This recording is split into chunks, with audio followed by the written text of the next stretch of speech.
One of the employee గా work చేస్తున్నాను and కల్కి మూవీలో వన్ ఆఫ్ ది కల్కి మూవీ కూడా వర్క్ చేశాను నేను. అండ్ ఈ వెహికల్ పేరు వచ్చి బుజ్జి. దీన్ని మనకి ప్రభాస్ గారు సినిమాలో డ్రైవ్ చేశారు, ఆయన ఓన్ గా తయారు చేసుకున్న వెహికల్ మూవీలో ఇది. అండ్ ఇది మనకి మూవబుల్ తయారు చేయడానికి సపోర్ట్ చేసింది మహేంద్ర అండ్ జయం ఆటోమోటర్స్. అండ్ ఇది ప్రాపర్ మేడ్ ఇన్ ఇండియా, కోయంబత్తూర్లో చేయబడింది. ఈ టోటల్ వెహికల్ చేయబడడానికి 1.5 year టైం పట్టింది. అండ్ టోటల్గా ఇది electrical vehicle and maximum speed వచ్చి 40 km/h అండ్ టోటల్ వెయిట్ వచ్చి 6.5 tons. అండ్ మనకి రెగ్యులర్ కార్లలో కాకుండా దీనికి 3 టైర్స్ అది ఇచ్చారు.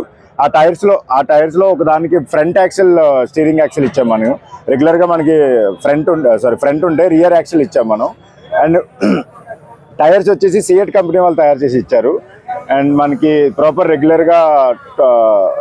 రెగ్యులర్ కార్స్ లాగా head lights, rear lights, signal points, 360-degree cameras and లోపల ఎయిర్ కండిషన్ ఫెసిలిటీ అన్ని ఉన్నాయి. ఇప్పుడు ఆపరేషన్ లేకుండానే మోకాళ్లకు ప్లాస్మా ట్రీట్మెంట్. మీ ఆర్థోపెడిక్ సమస్యలన్నిటికీ రోబోటిక్ టెక్నాలజీ ద్వారా తక్కువ ఖర్చుతో శాశ్వత పరిష్కారం. ఫ్రీ కన్సల్టేషన్, ప్రతి ట్రీట్మెంట్ పై 20% డిస్కౌంట్. ఈ ఆఫర్ కొద్ది రోజులు మాత్రమే, త్వరపడండి. V9 hospitals 9281465842.